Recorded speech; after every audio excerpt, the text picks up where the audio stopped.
Selam dostlar, bugün biz ағылшын істейміз үшін каналға тіркеліп қойыңыздар.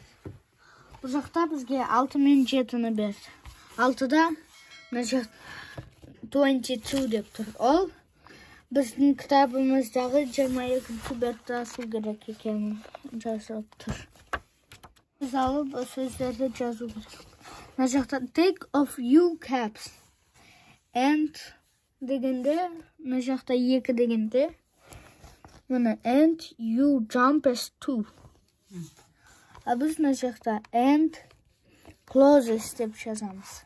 Мына жақта his dog have got you. Үште біз мына жақта үш деп тұр ғой. His got have got closes.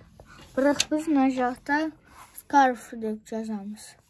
Сосын oh no look at me деген my дегенде scarless деп жазамыз.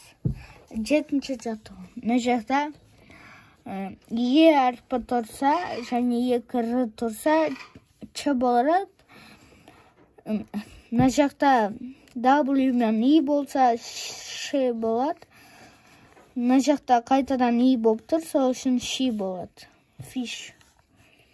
Мына жақта watch деген көру. O, T әріптерінде ч болады. Chose, watch. Ал мына жақта акула, shark. Болды.